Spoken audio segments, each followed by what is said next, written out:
Good morning, dear students. I hope you all are safe and healthy at your home. Dear students, we have done our topic verb and its different kinds. We did very well. So today we are going to start our new topic, subject verb agreement. Dear student, whatever or whichever topic you do, please do that carefully because these topics are very important for learning English. Okay. We need to learn each and every minute thing of every topic. Her topic की हमें छोटी से छोटी चीज को याद करना जरूरी है. So what is subject verb agreements? Let's see. Firstly, take some examples. I am writing. Neha is my friend. Is the sentence correct? Yes. This is subject, verb and what is this? Adjective. Okay. Second, Varun plays football. Is the sentence correct? क्या sentence सही है? Subject, verb, object. Yes, no problem. Third example. You is learning.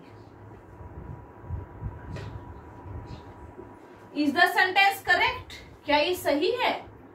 क्या इस sentence में सब कुछ सही है? You is learning. No.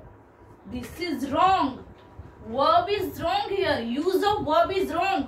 You के साथ हम कभी भी is नहीं यूज करते हैं, हम यूज करते हैं are in present tense. So इससे क्या समझ में आया कि subject के according the use of verb according to the subject in person or in numbers. Verb का use subject के according होना ही चाहिए टू फॉलो ग्रामेटिकल रूल्स. तो अब ये क्या हुआ, सब्जेक्ट वर्ब एग्रीमेंट का मतलब क्या है, that the verb should be according to the subject of the sentence to fulfil the grammatical rules so that there should not be any grammatical error in the sentence. Subject के according verb का use, यानी कि जो verb है हमारी, वो हमारा subject उसके साथ एग्री हो, उसको माने, वो रूल्स के अकॉर्डिंग हो, यानी कि हमारा सब्जेक्ट वर्ब से एग्री हो, वर्ब को माने, वर्ब सही हो, वो ही वर्ब लेगा जो सब्जेक्ट की होनी चाहिए, तभी वो एग्रीमेंट होता है, तभी वो मानता है. So this is known as subject verb agreement. The use of verb as per the subject in person or in number to follow the rules, grammatical rules, so that there should be no mistake in our English. So let's start our topic. So students, अब हमारे singular subject कौन से हैं, ठीक है. Singular subject I, you, he, she, it, Ram, Sita, the girl, the boy, the man, the child, etcetera. Okay. And our plural subject you, we, they, the boys, the man, the women, the children, many are there. ठीक है. अब singular subject के साथ हमें singular verb ही use करनी होती है. Okay. With singular subject we will use singular verb. With plural subject we will use plural verb. Okay. So these are our singular subject. With I what do we use, am, you, are, he, it, she, is. Okay. Ram, Sita, is, has, does, etc. Okay. So these are our singular verbs. And with plural subject we use plural verb. You के साथ बेटा you चाहे singular हो चाहे plural हो, अगर एक बंदा है सेकंड पर्सन है तो भी वो यू होता है, अगर बहुत सारे बंदे हैं और थर्ड पर्सन है यानी कि यू, दो से ज्यादा है या दो है तब भी हम यू यूज करते हैं, यानी कि एक है सेकंड पर्सन तब भी हम यू कहेंगे, दो या दो से ज्यादा है तब भी हम उसको यू ही कहेंगे। ओके, तो यू के साथ हम हमेशा आर लगाते हैं whether it is singular subject और प्लूरल सब्जेक्ट। यू के साथ are. Okay, we are, they are, have, do, did, the boys were, कुछ भी हो सकता है, यहाँ पे वॉज भी हो सकता है। ओके, तो I mean to say that singular subject के साथ हम सिंगुलर वर्ब लेते हैं और प्लूरल सब्जेक्ट के साथ हम प्लूरल वर्ब लेते हैं। ये तो थी हमारी ऑक्सिलरी वर्ब। अगर हमारे पास कोई एक्शन वर्ब है, मान लो हमारे पास है like,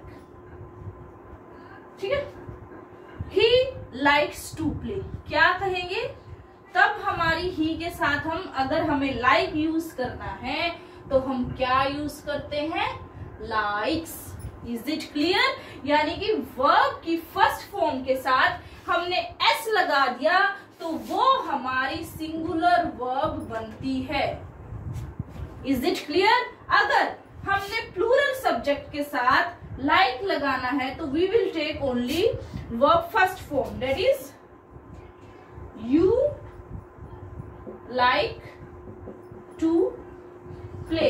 it means this one is plural verb. Is it clear? अगर हमारी सिंगुलर वर्ब है, singular verb,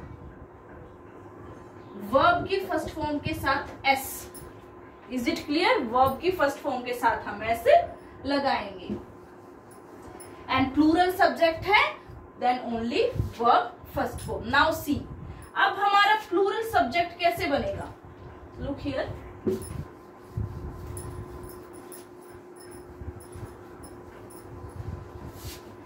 are plural subject.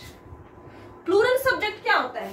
मान लो यहाँ पे है बॉय, ये है सिंगुलर, ओके, प्लूरल नाउन से boys.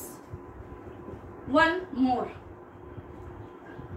Like kid, make it plural, kids. Okay, यानी कि अगर हमें सब्जेक्ट प्लूरल करना है तो हमें उसमें एस ऐड करना होता है, लेकिन अगर हमें सब्जेक्ट प्लूरल करना है, अगर हमें वर्ब प्लूरल करना है तो हमें एस को हटाना होता है। सी, अब हमारी है सिंगुलर वर्ब। सिंगुलर वर्ब बनती है वर्ब के साथ एस ई एस लगाने से, ठीक है। प्लूरल वर्ब बनती है only verb first form. Try to understand my dear student, singular subject हमारा बिना एस के होता है, लेकिन हमारी सिंगुलर वर्ब एस और ई एस के साथ होती है। ये हमारी सिंगुलर वर्ब है। और हमारी प्लूरल वर्ब क्या होती है? Without S. Is it clear? Singular subject है तो एस नहीं लगाना, प्लूरल सब्जेक्ट है एस लगा दिया। लेकिन वर्ब के केस में ये उल्टा होता है। सिंगुलर वर्ब है तो जैसे हमने प्लूरल सब्जेक्ट में एस लगाया था हम एस लगा देंगे, लेकिन प्लूरल वर्ब है तो हम एस नहीं लगाएंगे। Dear student, this is completely a new topic for you. हो सकता है स्टार्टिंग में आपको थोड़ा सा डिफिकल्ट लगे, but when you will watch the video again and again you will come to know all the facts. अगर एक बार में समझ नहीं आता then watch it second time, third time, okay. So but these are suppose to learn, हमें याद करने ही हैं, ओके। सो अब मेरी बात ध्यान से सुने। अगर हमारा सिंगुलर सब्जेक्ट है बिना एस के होता है, लेकिन सिंगुलर वर्ब हमारी एस के साथ होती है।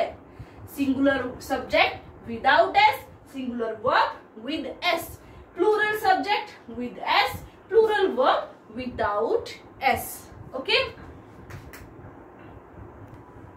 सो स्टूडेंट्स, हमने पढ़ा, ठीक है, कीप इन माइंड, बिल्कुल रट लो, भूलना नहीं है कि भाई सिंगुलर वर्ब कौन सी होती है और प्लूरल वर्ब कौन सी होती है। नाउन विदाउट एस, कोई भी नाउन बिना एस के, नाउन क्या है हमारा, बॉय, ओके। और क्या हो सकता है, book, what can be, pen, ये हमारे नाउन है और बिना एस के हैं तो ये क्या है, हमारे सिंगुलर सब्जेक्ट। Very good. अगर वर्ब हमारी एस के साथ है तो वो हमारी सिंगुलर वर्ब होती है। That is read is a verb, इसके साथ एस लगा दो, सिंगुलर वर्ब बन गई। राइट के साथ एस लगा दो, सिंगुलर वर्ब बन गई। Okay, learn with s, singular verb। is it clear? now noun with s, plural subject बन जाता है। yes of course, boy के साथ s लगाओ, plural बन गया boys। book के साथ s लगाओ, books। pen के साथ s लगाओ, pens। verb without s, लेकिन ऐसी verb जिसमें s नहीं है वो क्या होंगी, plural verb। like reads, read, writes, write, learns, learn। is it clear? okay, so if you have any doubt you can ask me।